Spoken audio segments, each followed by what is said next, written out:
세 번째 시간은 한국의 경제 발전과 인력난을 다루고자 합니다. 한국의 경제 발전은 보여주는 표와 같습니다. 1960년 1인당 GNP가 81불에 불과했는데 1990년이 되면 7,000불이 넘어서죠. 2020년에는 3만 불을 훨씬 넘었습니다. 한국의 인력난은 우리가 이제 1987년 이후로 이제 굉장히 심각하다 그랬는데요. 1960년대는 우리가 이제 굉장히 강압적인 노동 통제의 전략을 사용했어요. 그런데 그때인 1960년대에는 우리가 인력난이 없었죠. 그래서 농촌 부문으로부터 풍부한 노동력 공급이 가능했고요. 전후에 이제 풍부한 베이비붐 세대 때문에 특히 그 10대 후반의 젊은 여성 노동력이 굉장히 많아서 1960년대, 70년대, 80년대 초까지는 노동 공급이 충분했습니다. 1980년대부터 우리가 이제 82년인가 83년에 합계 출산율이 2명이 돼요. 그러니까 60년에 6명을 낳았던 것에 비하면 82년, 3년에 그 2명은 굉장히 적은 거죠. 그래서 이제 막 저출산, 이제 고령화 이런 게 이제 시작하려고 하는 시기고요. 교육 수준이 굉장히 높아져서 이제 인력난이 이제 더 심각해지기 시작하죠.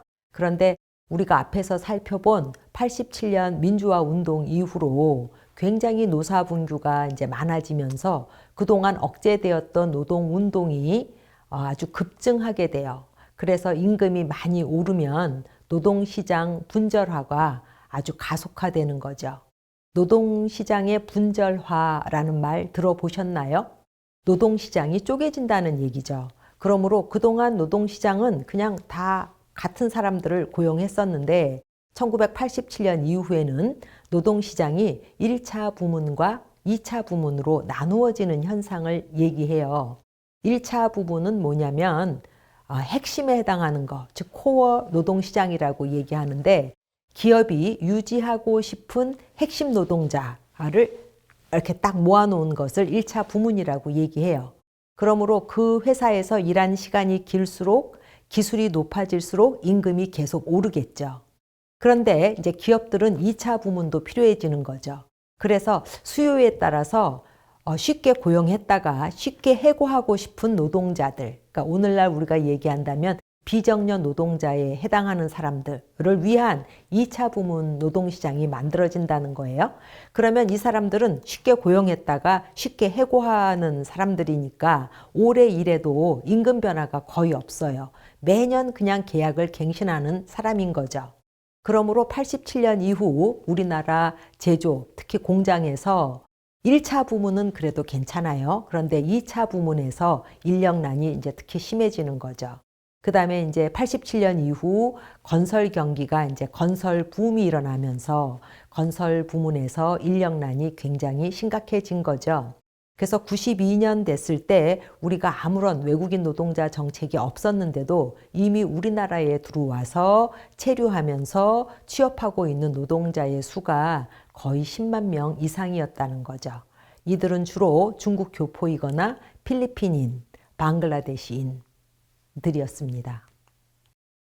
어느 나라건 이제 인력난이 생기면 인력난에 대한 대처 방안이 통상 이러한 4가지를 하게 돼요. 첫 번째는 이제 공장 자동화죠.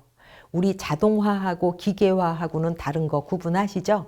기계화는 그냥 기계에 의해서 돌아가는 거고요. 자동화는 로봇이라든지 자동 제어 장치로 기계가 생각까지 하는 이제 그런 단계인 거죠.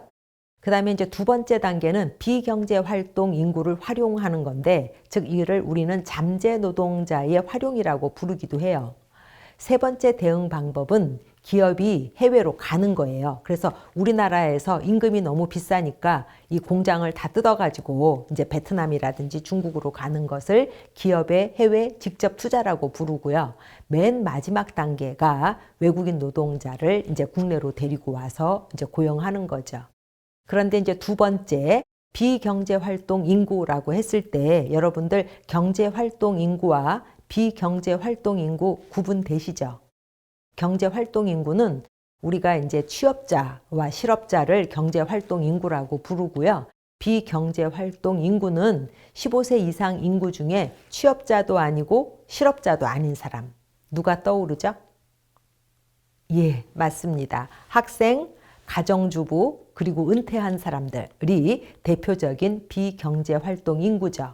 그래서 이제 어떤 나라건 경제가 발전해서 인력난이 생기면 공장 자동화 다음으로 자국에 있는 가정주부라든지 또는 은퇴한 사람들도 더 오랫동안 또는 그 사람들도 이제 노동시장에 나와서 일하게 하자 하는 정책을 쓰게 된다라는 거죠.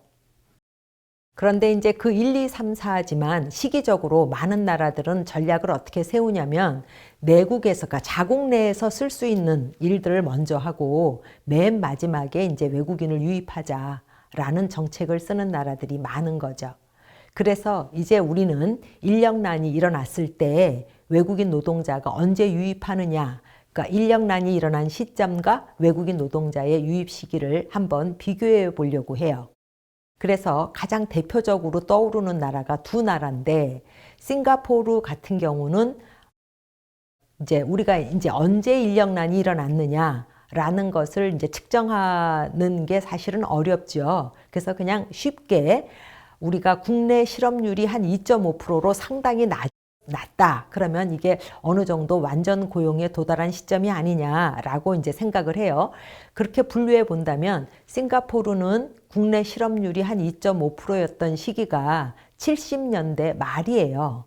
그런데 외국인 노동자를 데려온 것은 독립하자마자, 그러니까 외국인 가사노동자 65년부터 썼죠. 그 다음에 1970년대부터 외국인 노동자들이 이미 상당히 많았거든요.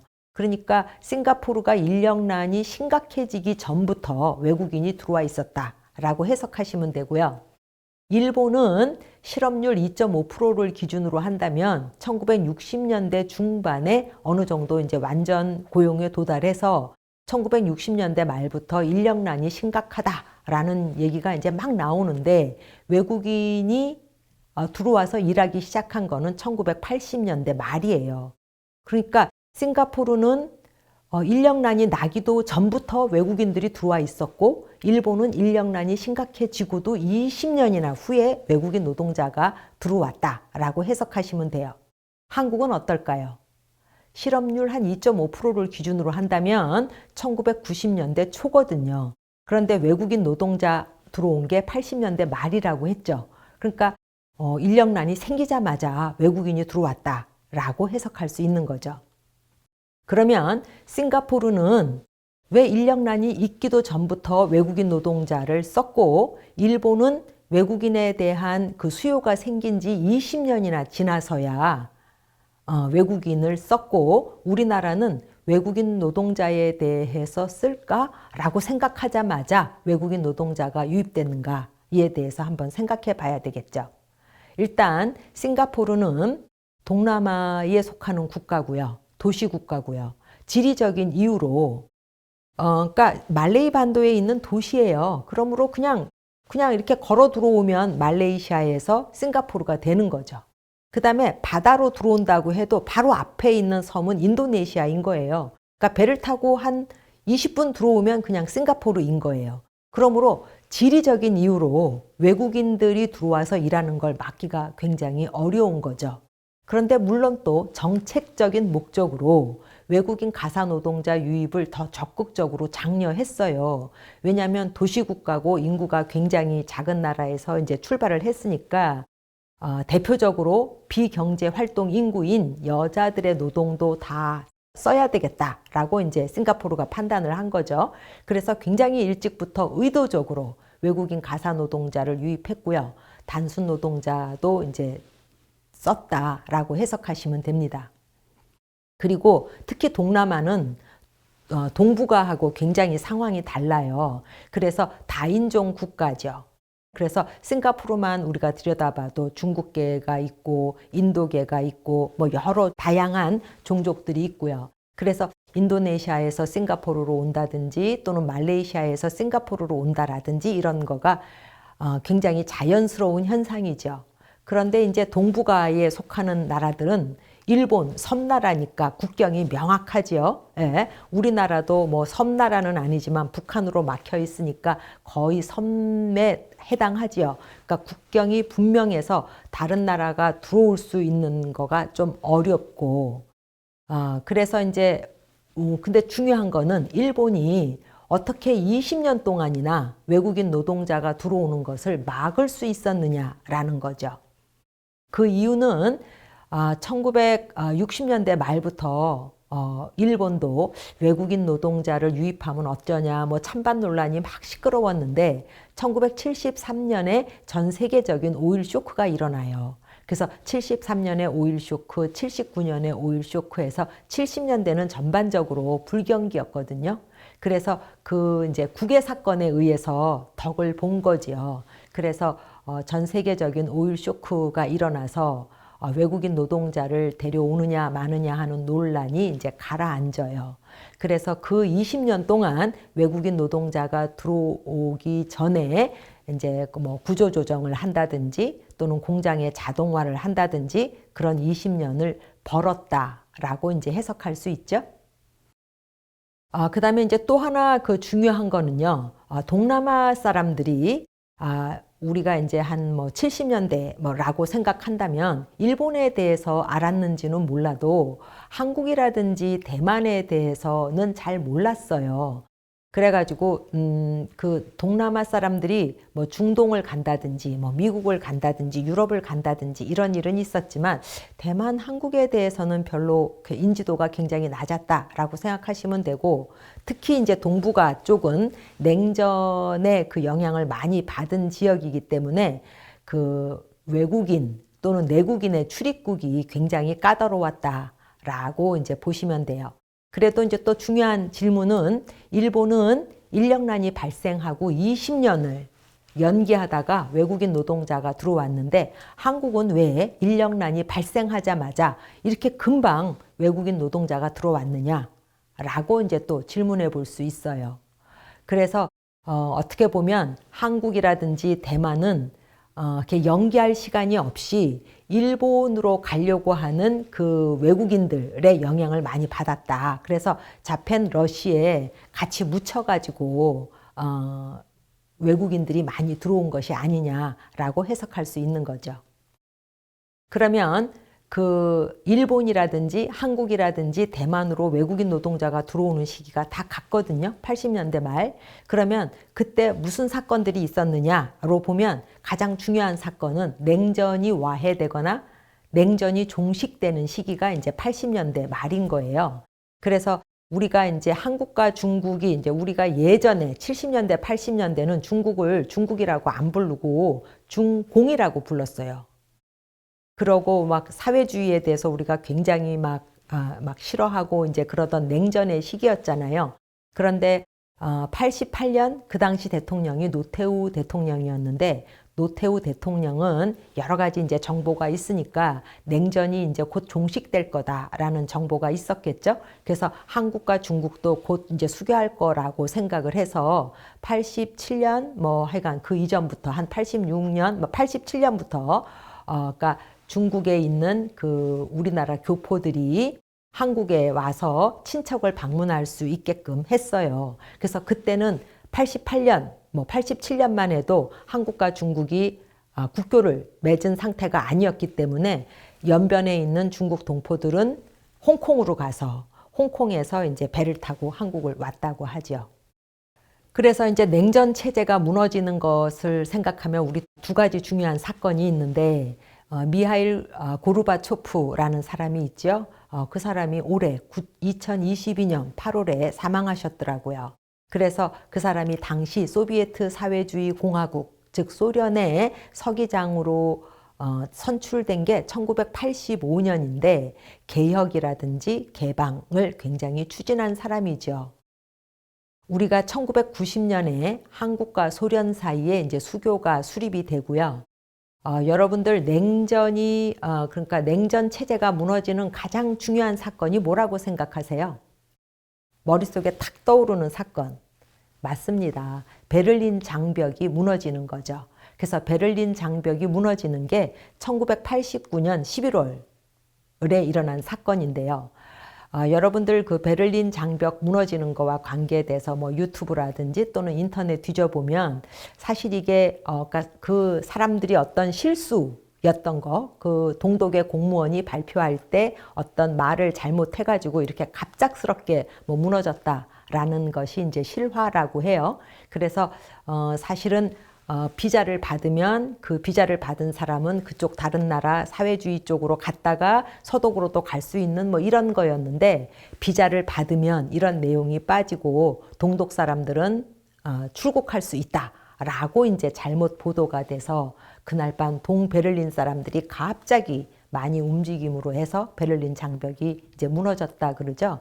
그래서 1989년 11월에 베를린 장벽이 무너지는 거는 냉전이 무너지는 가장 중요한 역사적 사건이 됩니다.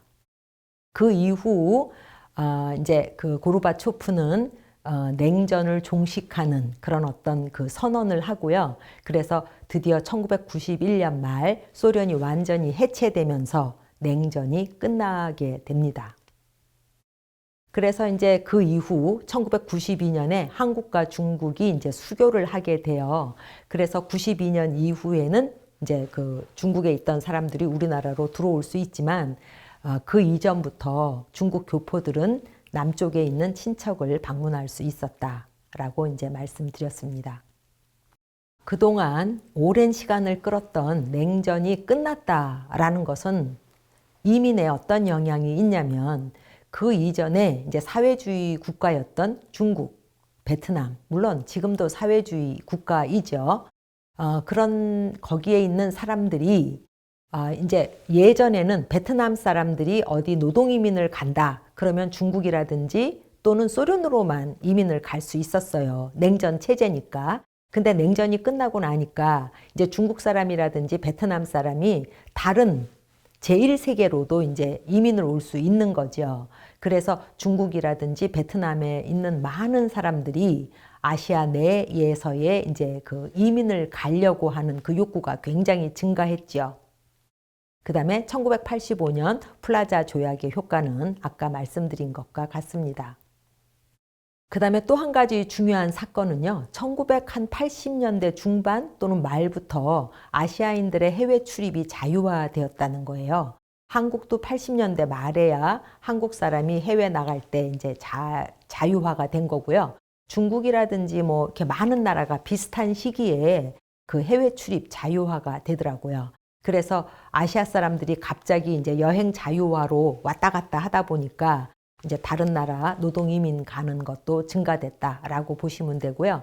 네 번째 이제 중요한 요인은 이렇게 나가려고 하는 사람은 굉장히 많고 또 한국이라든지 일본에서 외국인 노동자에 대한 수요도 커지니까 중개 브로커 또는 중개 브로커 산업이 이제 발달하게 됩니다. 그래서 아시아 노동 이민에 있어서는 중개 산업의 역할도 굉장히 중요합니다.